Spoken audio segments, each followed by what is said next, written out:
Ibu Bapak, saudara-saudari pencinta firman Tuhan yang terkasih di dalam Kristus. Marilah kita mengawali permenungan kita pada hari ini dengan membuat tanda kemenangan kita. Dalam nama Bapa dan Putra dan Roh Kudus. Amin. Bacaan dari Injil Matius bab 21 ayat 33 sampai 43. Dilanjutkan ayat 45 sampai dengan 46. Sekali peristiwa Yesus berkata kepada imam-imam kepala serta tua-tua bangsa Yahudi, "Dengarkanlah perumpamaan ini. Seorang tuan tanah membuka kebun anggur dan menanam pagar sekelilingnya. Ia menggali lubang tempat memeras anggur dan mendirikan menara jaga di dalam kebun itu. Kemudian ia menyewakan kebun itu kepada penggarap-penggarap, lalu berangkat ke negeri lain. Ketika hampir tiba musim petik, ia menyuruh hamba-hambanya kepada penggarap-penggarap itu untuk menerima hasil yang menjadi bagiannya. Tetapi para penggarap menangkap hamba-hamba itu, yang seorang mereka pukul, yang lain mereka bunuh, dan yang lain lagi mereka lempar dengan batu. Kemudian Tuhan itu menyuruh pula hamba-hamba yang lain, lebih banyak daripada yang semula. Tetapi mereka pun diperlakukan sama seperti kawan-kawan mereka. Akhirnya Tuhan itu menyuruh anaknya kepada mereka, pikirnya, 'Anakku pasti mereka segani.' Tetapi ketika para penggarap melihat anak itu, mereka berkata seorang kepada yang lain, 'Ia adalah ahli waris. Mari kita bunuh dia, supaya warisannya menjadi milik kita.' Maka mereka menangkap dia dan melemparkannya keluar kebun anggur itu, lalu membunuhnya. Maka apabila tuan kebun anggur itu datang, apakah yang akan dilakukannya dengan penggarap-penggarap itu?" Kata imam-imam kepala dan tua-tua itu kepada Yesus, "Ia akan membinasakan orang-orang jahat itu, dan kebun anggurnya akan disewakannya kepada penggarap-penggarap lain yang akan menyerahkan hasil kepadanya pada waktunya." Kata Yesus kepada mereka, "Belum pernahkah kamu baca dalam kitab suci, batu yang dibuang oleh tukang-tukang bangunan telah menjadi batu penjuru? Hal itu terjadi dari pihak Tuhan, suatu perbuatan ajaib di mata kita. Sebab itu aku berkata kepadamu, kerajaan Allah akan diambil daripadamu dan akan diberikan kepada suatu bangsa yang akan menghasilkan buah kerajaan itu." Mendengar perumpamaan Yesus itu, imam-imam kepala dan orang-orang Farisi mengerti bahwa merekalah yang dimaksudkannya. Maka mereka berusaha menangkap dia, tetapi mereka takut kepada orang banyak, karena orang banyak itu menganggap Yesus nabi. Demikianlah sabda Tuhan. Saudara-saudari terkasih pencinta firman Tuhan yang terkasih di dalam Kristus. Hampir setiap hari kita mendengar, melihat, dan mengalami bagaimana orang melakukan perjuangan untuk memperoleh sesuatu di dalam kehidupannya. Usaha-usaha yang mereka lakukan itu ada yang baik, ada pula yang kurang baik. Dalam relasi kehidupan, seringkali juga kita menemukan ada orang yang diperlakukan dengan penuh kasih sayang, tetapi juga diperlakukan dengan tidak penuh kasih. Pengalaman seperti itu akan menimbulkan luka di dalam hati. Luka batin ini mempengaruhi relasi kehidupan di antara manusia. Dari kitab Kejadian bab 37 ayat 3 sampai 4, ayat 12, ayat 13a dan ayat 17b sampai 28 dikisahkan tentang kehidupan anak Yakub, yakni Yusuf dan saudara-saudaranya. Yusuf mendapat perlakuan yang sangat istimewa dari ayahnya Yakub.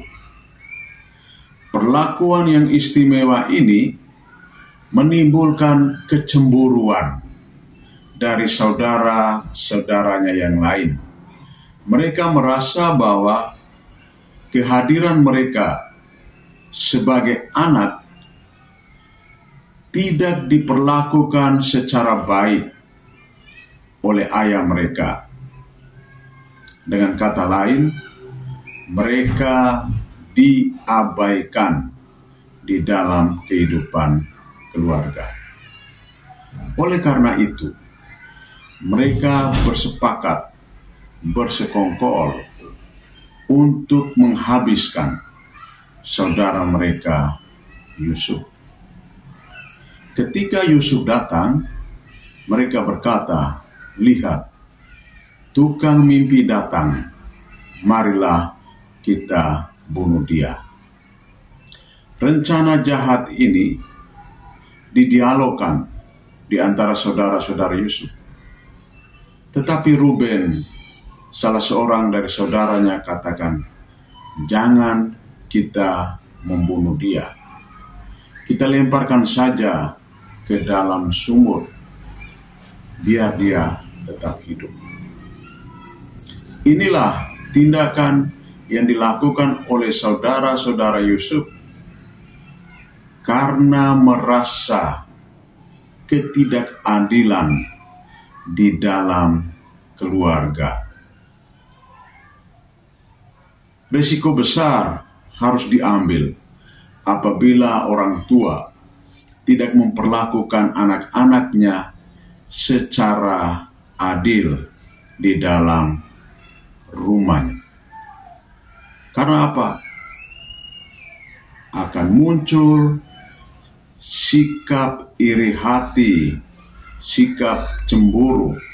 Ya, oleh karena itu, orang tua harus sungguh-sungguh bersikap arif dan bijaksana dalam memperlakukan anak-anak mereka. Perlakuan yang baik dan yang benar tentu saja diharapkan oleh semua orang. Ya, sebagaimana dalam bacaan Injil pada hari ini kita mendengar bagaimana sang pemilik kebun anggur yang menyerahkan kebun anggurnya kepada para penggarap-penggarap itu. Tetapi para penggarap menyalahgunakan kepercayaan yang diberikan oleh sang pemilik kebun anggur. Ketika hasil panennya tiba, para hamba datang untuk memperoleh hasil panenan. Para penggarap-penggarap itu justru membunuh dan menghabiskan para hambanya. Tidak hanya itu, sang pemilik kebun anggur mengutus anaknya dengan pikiran bahwa ketika anaknya yang tunggal itu datang, tentu para penggarap akan merasa segan dan mereka akan memperlakukannya secara baik. Tetapi justru sebaliknya, anak dari sang pemilik kebun anggur itu juga mereka habiskan. Mereka bunuh dia. Dari gambaran ini, Yesus mau menyampaikan kepada orang-orang Farisi dan ahli-ahli Taurat bahwa batu yang dibuang oleh tukang-tukang bangunan telah menjadi batu penjuru hal itu terjadi dari pihak Tuhan, suatu perbuatan ajaib di mata kita. Sebab itu aku berkata kepadamu, kerajaan Allah akan diambil daripadamu dan akan diberikan kepada suatu bangsa yang akan menghasilkan buah kerajaan itu. Orang-orang yang menerima apa yang diwartakan oleh Tuhan dan menghidupinya, maka mereka adalah ahli waris dari kerajaan Allah. Saudara-saudari pencinta firman Tuhan yang terkasih di dalam Kristus, melalui bacaan-bacaan suci pada hari ini, Tuhan Yesus mengundang dan mengajak kita. Pertama, supaya kita menerima dan mengakui keunggulan, kelebihan, keberhasilan dari sesama kita. Ketika kita menerima, maka kita akan dijauhkan dari sikap iri hati, sikap cemburu. Yang kedua, kita harus melaksanakan tugas dan tanggung jawab yang dipercayakan kepada kita dengan sungguh-sungguh. Apa yang dilakukan oleh para penggarap merupakan suatu tindakan yang sangat tidak benar karena melanggar nilai-nilai dan norma-norma kemanusiaan.